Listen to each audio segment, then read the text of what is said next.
Hola a todos, hoy vamos a hablar de historia de la literatura. ¿Debería seguir con la historia de Isabel II? Sí, lo voy a hacer más adelante. ¿Por qué? Porque son vídeos muy largos y yo sé que estáis hasta las narices de la vida y queréis vídeos más cortos, entonces voy a pasar a hablar de literatura española, que a mí también me encanta y dentro de lo que cabe también es historia. ¿Y voy a empezar por el principio? Obviamente que no, en este canal el orden no se lleva. Entonces voy a hablar de la poesía española de posguerra con Miguel Hernández, Blas de Otero y Gil de Viedma. ¿Por qué? Porque es mi tema favorito de toda la literatura y también porque el pasado 28 de marzo fue el 78 aniversario de la muerte de Miguel Hernández y el 14 de abril es el Día de la República, entonces como que me encaja, ¿no? Es entre dos acontecimientos que tienen que ver con esta vaina. Pues vamos a empezar. Como todos sabemos, la Guerra Civil Española empezó el 17 de julio de 1936 y cuando esto pasó, la mayoría de poetas que tenían ideología republicana pues pusieron su poesía al servicio de la causa republicana. Válgame la redundancia. Y vamos a empezar a explicar por uno de los autores más relevantes, o personalmente mi favorito, que es Miguel Hernández, que creo que este año no se considera posguerra, sino que se considera generación del 27. Pero bueno, cuando yo lo estudié era poeta puente entre la generación del 27 y la de posguerra. Entonces no pasa nada. Bueno, Miguel Hernández inicia su producción con una obra en vanguardista barroca que se llama Perito en Lunas, pero en 1936 escribe El rayo que no cesa, sobre el amor no correspondido expresado con imágenes surrealistas como el rayo o el cuchillo. Cuando estalla pone su poesía a servicio de la causa republicana y crea Viento del Pueblo, donde el pueblo es un pueblo oprimido y el viento es el poeta que viene a liberarlo. Every Night hizo una versión a canción de un poema que me parece... Y en 1939, antes de que acabe la guerra, publica El hombre acecha, donde empieza a hablar del sufrimiento, de los horrores de la guerra, todo lo feo. Acaba el conflicto y le meten en prisión por sus ideales y escribe Cancionero y romancero de ausencia, que es su última etapa donde retoma el tema amoroso, hablando del dolor por la ausencia de su mujer y su hijo y la falta de libertad mediante recursos neopopularistas. A lo largo de toda su obra se repiten temas como el dolor ligado al amor, a la muerte o a la ausencia, el amor ligado al erotismo, al dolor ante un destino adverso o el odio y la crueldad del ser humano. Murió a los 31 años de tuberculosis en presidio. El triunfo el 1 de abril de 1939 del ejército franquista significó la derrota de la República y de todos sus ideales. Es decir, la gente que lo apoyaba sufrió una gran represión y los autores, los poetas, los escritores no son distintos. Nos encontramos con autores fallecidos como Machado Lorca, bueno, llámalo fallecido, llámalo asesinado, silenciados o en el exilio como Alberti. Entonces Dámaso Alonso clasifica a los poetas que se quedaron en España como arraigados o desarraigados. Los arraigados como Leopoldo Panero o Luis Rosales son aquellos que en su poesía idealizan el país, idealizan el pasado,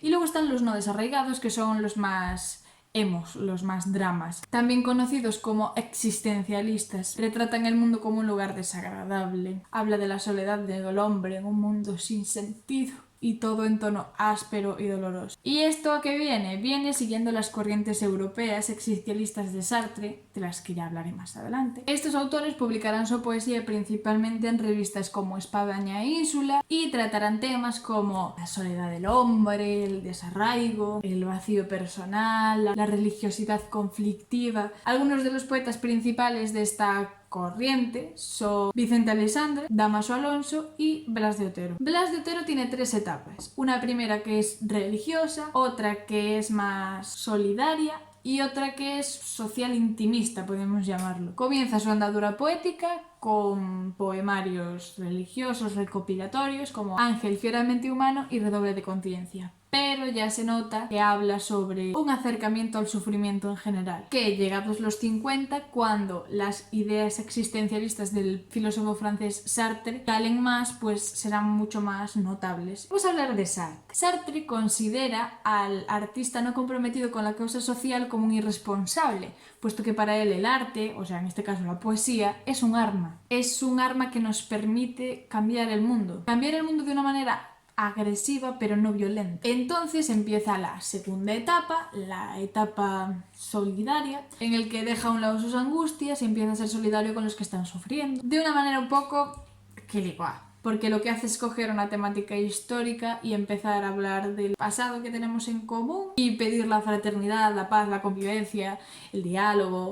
Y tiene 3 obras, Pido la paz y la palabra, en castellano y que trate de España. En este momento lo que intenta ya no es crear una poesía culta para poder reflejar sus sentimientos más profundos y dolorosos, no, lo que intenta es llegar a la mayor clase de gente, entonces tiene un lenguaje más sencillo, que está muy pensado, o sea, es un lenguaje que la gente normal sin mucha educación comprende, pero no es un lenguaje que ponga, ¡hala, venga, soltar palabras! No, o sea, se para mucho a pensarlas. Y llegamos a la última etapa donde sigue un poco con la temática social, pero empieza a ser mucho más intimista. Y tenemos 3 obras, Historias fingidas y verdaderas, Mientras y Hojas de madera. Y aquí ya las imágenes son insólitas, el lenguaje, venga, libre, florece, se enriquece, pero las formas métricas también son libres, ¿vale?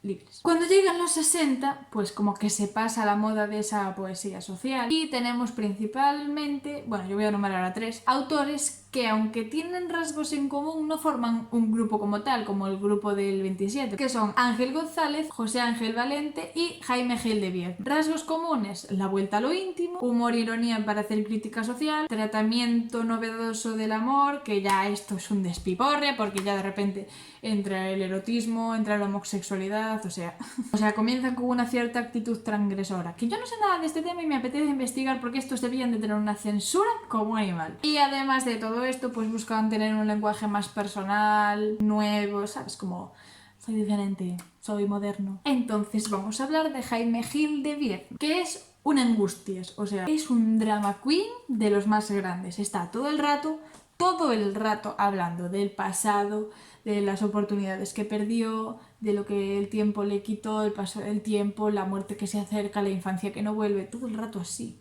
Y sobre todo le importan mucho las experiencias vitales, sobre todo de la infancia y la adolescencia, porque claro, es cuando te formas como persona. Y un rasgo importante es que principalmente en su obra predominan los espacios urbanos. En su antología, Las personas del verbo, pues recoge poemas de todos los libros. Por ejemplo, del libro Compañeros de viaje, Moralidades y poemas póstumos. Y ahora vamos a entrar en explicarlo. Compañeros de viaje. Habla de la infancia, de la adolescencia, del amor perdido y del sufrimiento un poco ligado a la historia de España.